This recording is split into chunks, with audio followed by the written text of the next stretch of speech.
Welcome to our post-game press conference. We have here our team captain, Abby Maranyo, best player of the game, Alina Vicar, and head coach, Kung Reyes of the Cherry Tigo Crossovers, who won in 4 sets against the Nextlet Chameleons.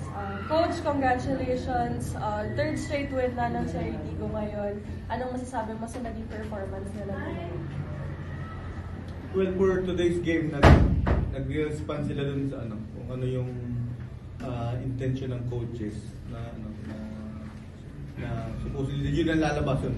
Happy kami kasi lumabas yung kahit pa paano yung mga ini-ensayo namin. Though hindi naman lahat talaga andon, at least meron lumalabas. Pati yung kung paano nila kami asarin. Inaasar nila kami, lalo ng first set. Para yun, inaasar nila kami ng first set. Kaya successful sila ng first. Sang Abby, you had 9 points in this game against Nextlet. Nung first, medyo slow start nga kayo, pero nabawi naman. Anong masasabi mo sa naging performance ng team?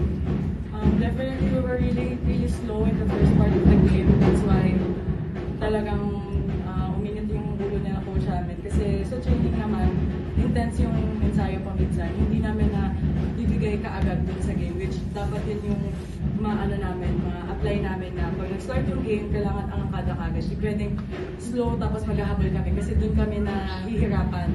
Kailangan start strong all the way. Pero nung latter part naman, we were able to overcome little by little kasi very crucial yung how will you get your confidence back from the upset first set, diba? So, naging maganda lang din yung padulo kasi lumabas talaga yung character, yung attitude ng bawat isa na ay hindi pa pwede, kailangan gumising tayo kasi natuto na tayo sa past na nagpabaya tayo tapos hindi natin nakuha yung game. So, yun talaga isa sa mga battle cry namin coming to every game that we're going to play with other teams of the PBL.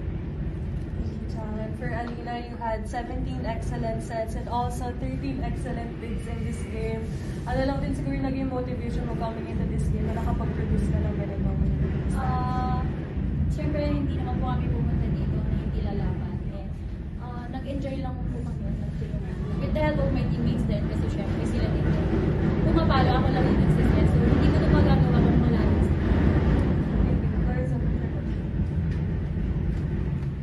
For Chan and Alina, after siguro ng medyo shaky start to the season, ano yung napagana nyo ngayon in your past 3 games na prove na tingin nyo effective kaya ganito yung form and results na nakuha? First of all, sa akin, ang pinaka nakita ko na napapagana namin is yung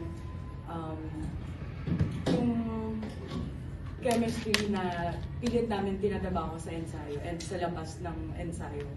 Kasi nung unang part kasi, wala pa kami dun sa situation na mata sa mata, alam na namin kung ano sinasabi ng bawat isa. So, parang kailangan umabot kami dun sa point na mata pa lang nakikita ko sa teammate ko, alam ko na kung ano yung gusto niyang iparating sa akin. So, we were really working hard on that area.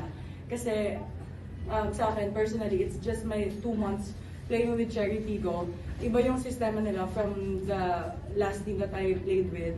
So, makita ko naman napaka-responsive ng team, especially yung mga players, kasi yun ang gusto ng mga coaches yung talaga nagpa-fight kami, kada may papalo, kailangan may susuporta sa ilalim. Yung suportahan, nakikita mo, lumalabas na siya, tsaka yung communication. Sa tingin ko yun yung naging isa sa mga key na nagagamit namin ngayon kung bakit naging effective kami as a unit. Yung sabi nga kanina ni Chan, yung character namin towards the game na kahit nalalamangan kami ng mga 2-3, hindi kami papayag na hindi kami didikit sa score. Kailangan lumalaban kami kasi nandito na kami, bakit hindi pa namin itutuloy yung process. For coach, nung nakaraan na pag-hint mo na medyo nakukulangan ka pa rin sa performance ni BR. Tapos ngayon, siya na yung player of the game, then may depensa na rin siya. So, ano na lang masasabi mo sa performance niya to this game? Well, nag-best player pero marami pa rin siyang dapat i-compensate. Especially yung yung kabuuan. Kasi andun na siya na-process Nung una, nananalo, talo. Yun, nanalo, nandiyan na siya, nag-best player na siya. So, meaning, we're happy kasi nga, nadadala niya na eh. Pero again, marami pa siya dapat i-improve, yung agility niya, yung confident taas, baba lang naman yun. Yung, importante yung consistency ng game, yung polish ng galaw, yung paano siya orchestrate ng atake namin, yung hustle niya sa depensa, yung mga out of system plays niya, yun ang ano. Ganun din si Sir, yung actually wala pa siya doon sa taas ng reach niya sa block. So little by little, natsaga na nga namin siyang hintayin ng medyo matagal, so ngayon pang naandito na siya. So, hindi naman namin hindi naman kami humingi ng sobra-sobra, yung tama lang. As long as kaya niya i-deliver ng maximum reach or maximum jump or blah. So yun naman tinitingnan namin this time. Hanggang sa dulo, makompleto niya na. Medyo mahaba-haba pa yung season. So, nag-i-ensayo naman kami. So, yun, we're happy kasi nakabalik na siya. And good for her na at least naramdaman niya ulit, ay, kaya ka na ulit. So, yun, additional feather para sa cup niya ngayon. Nakabalik na siya dun sa coming from videos niya last year. Ano na lang masasabi mo sa sellers mo since this match, parang napansin namin na more swipe attacks kasi the trainees mo, and parang may mas connection and yung chemistry mo with sellers is stronger. So, ano yun? First of all, gusto ko mag-thank you kay Alina sa mga sellers kasi sinatsaga din nilang mabigay sa akin yung slide attack kasi yung for the entire of my career, yun talaga yung forte ko. So win-workout namin yun every single training. Nagkanta-ganto-ganto na nga yung legs ko, nagka-tight-tight na. Pero parang it's a proof na tinatabaho namin siya, hindi tinutulugan lang or pinapabayaan. Naging struggle kasi sa first part dahil hindi naman ganun kadali yung ma-practice lahat yun in a short period of time. 2 months pa lang ako with them. Pero very thankful ako na hindi nila ako sinusukuan kahit na tawag doon, ang daming pressure. And definitely today, lumalabas na siya. At may fruit na yung pinaghihirapan namin nila Alina at nila Joyny and Jasmine sa training para makuha ko yung dati ko, yung confidence ko ulit sa pag-rally.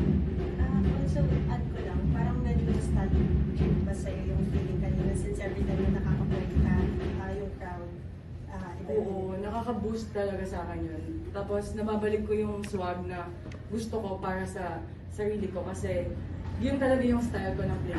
Parang mas nabuboost ko yung confidence. Lalo na parang sinasabihan ng hindi ko naiintindihan. Parang, ay nako, hindi ko ma-explain yung feeling eh. Sobrang masarap. Kaya, papasalamat lang ako talaga sa setter ko ngayon na nagtitiwala sila. Iba to sa akin yung ball. Coach, paano na lang natin control na pangaliwang kasi alam naman natin medyo mahaba pa kasi 15 days. Paano nyo na i-maintain yung momentum na pagbalik nyo ulit same yung unit na pinapakita? Actually, malaking ano pa to eh, yung break, malaking tulong din para in a way sa amin. Though meron naman kaming comfort na mga workouts na ibibigay. So, meron kami mga measurements before kami length and break. So, para pag-report nila ng D-day ng reporting, hindi sila pwedeng tumaas doon, pwede sila bumaba. Ibig sabihin, they do extra. So pag bumigat, they do extra also. Extra rise, extra bayad. So ganun yung mangyayari. Pero, yun na nga, kahit may mga tightness, may mga spring break sila, pwede sila maglangoy, may mga cardio naman na pwedeng gawin during length season. Pero, syempre, the spirit ng length season is, alam naman natin para sa kung ano meron tayo. So, we appreciate na mag-spend sila ng time with their family. Yun, tsaka kung maglalabas man sila, bawal malunod, bawal ma-injury, di ba? Kailangan namin na kumpleto sila eh. So yun ang marching order namin sa kanila. Bawal ma-aksidente, bawal lahat. So lahat pwede nilang gawin basta bawal lahat yung mga aksidente, bawal malunod, tumaba, mga ganun ba. So para at least meron silang meron silang referee. Sorry for the time, pero bawal mag-gain ng weight. So that's the reality. So lahat naman kami. Kami lang ang pwedeng tumaba o mag-gain ng weight. Kasi kailan yung ano, yung specific na balik mo ng training? Siguro Monday na kami.